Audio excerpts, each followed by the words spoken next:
It's a new world, isn't it? And I don't know if it's a temporary new world or there'll be some permanent changes because of what's going on here in the United States of America and around the world.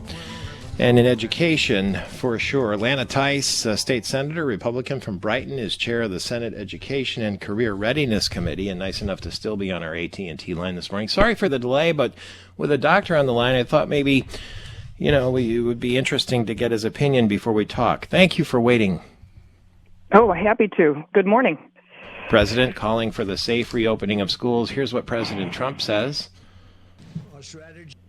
We believe many school districts can now reopen safely, provided they implement mitigation measures and health protocols to protect families, protect teachers, and protect students.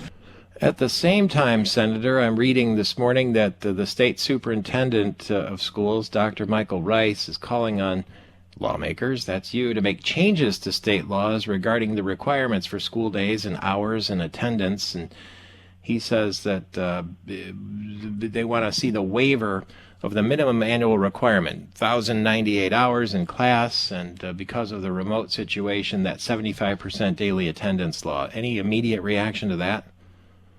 Well, I think there's a couple of things that we absolutely need to focus on, right? COVID is a problem. We absolutely get that. The families are concerned. We absolutely get that.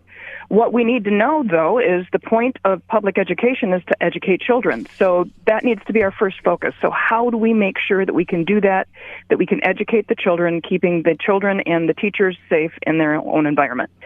So I agree, and most people agree, that in-person education is the best and most effective education for our children. And if it's possible for us to do that safely, then that's where we ought to be focusing on. But there's a new thing that's been coming out across the country. They call it microeducation. They call it learning pods. Some of them call them pandemic pods. I'm not a huge fan of that name. But if you think satellite classroom and one-room schoolhouse, kind of with a homeschool twist, that's what the neighborhoods are doing. So these kids are already playing with each other. They're already exposing each other if they were going to. So it's not a new exposure, but then they're going into a single room and then learning. And in the cases where families are wealthy, they're able then to hire teachers and, frankly, hiring them away from school districts in order to teach them in this environment. If you're not wealthy, then you're getting your kids together, and one of the parents is volunteering to homeschool them, and they're going to be using some sort of distance teaching while the parent is kind of acting as a moderator. What I want to see is a public option for the waitress who has to go to work during the day, can't be home teaching her kid, and frankly can't afford daycare either. She's just stuck right now. Those parents are all across the state.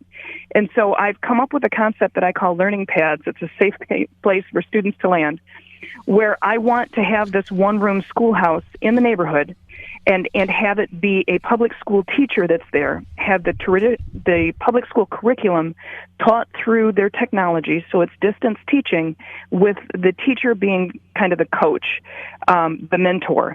And she's in that classroom with them, with this one-room schoolhouse, so particularly K through 5, able to help the children in their education process. And the parents who can't write the check to hire the teacher themselves are able to do it through the traditional public school methodology.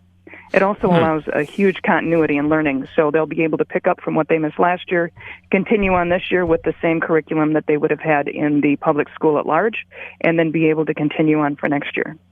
So are all the kids lined up at tables with their laptops connecting with their traditional school while she or he supplements that? Or how does that, it's a combination somehow? So these are the same kids that would be home sitting at their laptop with mom there if they could, or dad there if they could. But that's not an option for everybody, and that's not the best option for everybody. Many of the parents, having gone through their experience in March, understand that homeschooling isn't the best option for them. And they want to have a formal teacher teach their children, but they don't feel that it's safe. It's not safe riding to and from on the bus. It's not safe going to the schools from their perspective. And we need to honor that as well. We need to get the truth out there for whatever the actual risk is, and the parents need to understand that. And if opening up in person is the best, then let's go ahead and do that. But for many families, they're not comfortable with that. What they want to have is something that's safer, and this is a much better environment and option for them from their perspective, and the ones that can afford it are already doing it. But I don't think that's the equity in education that everybody that we have been aiming at, and it's creating an even greater divide between our haves and our have-nots that I don't think should exist, and I don't think it needs to. I want to see us provide a public option so that children, regardless of their economic status, are able to get the best education possible. Is there some liability for the person that's hosting the kids at their home or garage or whatever it might be?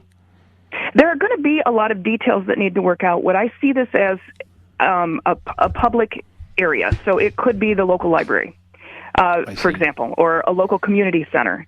And I would like to see our schools extend their liability into the satellite classrooms as well, extend their liability protections into those classrooms as well. There are details that need to be worked out, but the reality is these things are already happening across the country, whether it's a family doing it, doing the entire education of the neighborhood in their basement, or whether they're doing it with a traditional formal school teacher. So what I'm trying to do is create the best option for everybody. MEA president is saying that some of the teachers might strike over the returning conditions. Does that surprise you or bother you? It does absolutely bother me. It doesn't surprise me because the teachers that I've spoken to they're sharing the same concerns that everybody else is, and in their minds they know what the annual flu looks like. It goes screaming through the schools. They get it too, and they're concerned about that. But the teachers that I've spoken to about this learning pad option are excited about it. They know that there's significantly less risk, there's less exposure, and everyone I've spoken to, I'm trying to think if any of them have actually told me no, they wouldn't be interested in doing that. Innovation from State Senator Lana Theis, Republican from Brighton, chair of the Senate Education and Career Readiness Committee. Learning pads. Thanks for the idea.